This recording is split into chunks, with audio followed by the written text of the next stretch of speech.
Hoy vamos a hablar de uno de los momentos más impactantes, más transformadores de toda la historia de la humanidad.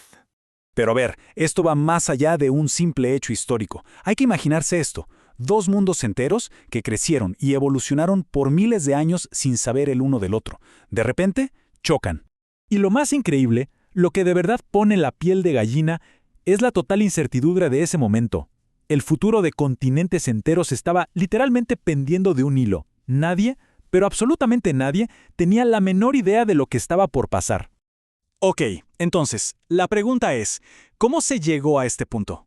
Para entenderlo bien, tenemos que echar un vistazo atrás, rebobinar un poco y ver el panorama completo de lo que pasaba en el mundo en esa época. A ver, situémonos a finales del siglo XV. Europa estaba, digamos, obsesionada con encontrar nuevas rutas comerciales a Asia. ¿Por qué? Por las especias, por el oro. Y en medio de todo esto aparece Cristóbal Colón con una idea que para muchos era una locura. En lugar de ir hacia el este, ¿por qué no navegar hacia el oeste, cruzando el océano? Era una apuesta arriesgadísima.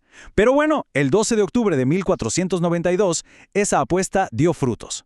Alguien gritó ¡tierra! Y la historia del mundo cambió para siempre en ese preciso instante. Bueno, ya vimos el contexto, el porqué de este viaje, pero ahora vamos a lo más interesante, el qué. ¿Qué pasó exactamente en ese primerísimo contacto? Lo que la tripulación esperaba encontrar eran, pues, las riquezas de Asia, las especies, la seda, pero no. Lo que encontraron fue algo que nadie, absolutamente nadie, podía haber previsto. No es una nueva ruta, era todo un continente nuevo para ellos, lleno de gente, de culturas, de las que no tenían la más mínima idea.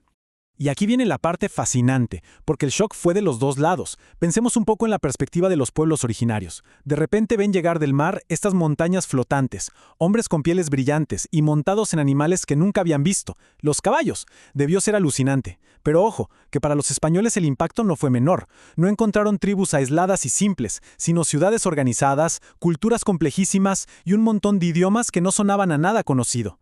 Claro, esto nos lleva a una de las preguntas que siempre surgen.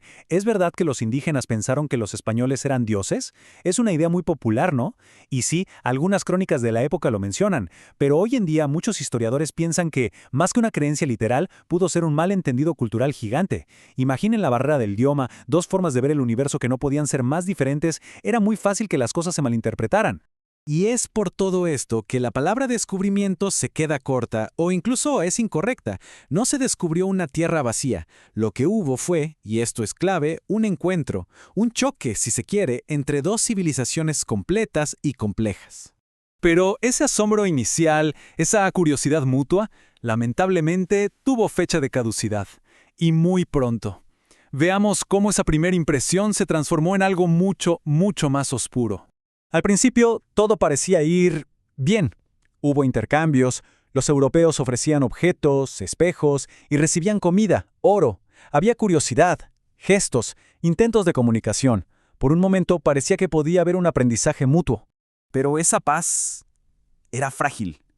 Y no duró. Entonces, ¿qué fue lo que rompió todo? Pues podemos resumirlo en tres factores clave. El primero, la ambición. La sed de oro y poder de los recién llegados era insaciable. Segundo, esa ambición, lógicamente, llevó a la violencia. Pero hubo un tercer factor, uno silencioso y quizá el más devastador de todos: las enfermedades. Los virus y bacterias que trajeron los europeos, para los que los sistemas inmunes de los nativos simplemente no estaban preparados. Y el impacto de todo esto fue tan, pero tan profundo, que incluso hoy, más de 500 años después, todavía debatimos sobre cómo deberíamos llamar a este evento. Las palabras importan, y mucho. Aquí se ve muy claro. Si decimos descubrimiento, estamos contando la historia desde una sola perspectiva, la europea, como si el continente hubiera estado vacío. La palabra encuentro, por otro lado, es más neutral. Reconoce que había dos civilizaciones que se toparon. Y luego están términos como conquista o invasión, que ponen el acento en la violencia y la dominación que vinieron después. Al final, todo esto nos enseña una lección fundamental. La historia no es una fotografía. Es más bien un poliedro. Tiene muchas caras. Y la cara que vemos, pues, depende del ángulo desde el que miremos. Y es que, hasta el día de hoy, seguimos tratando de descifrar todas las capas de lo que realmente ocurrió. Lo que empezó como la búsqueda de una ruta comercial terminó reconfigurando el mapa del mundo y el destino de millones. Y nos deja con una pregunta que sigue flotando en el aire. Cuando dos mundos tan diferentes chocan, ¿es posible que ambos salgan ilesos? ¿O será que la transformación, por más dolorosa que sea, es simplemente inevitable?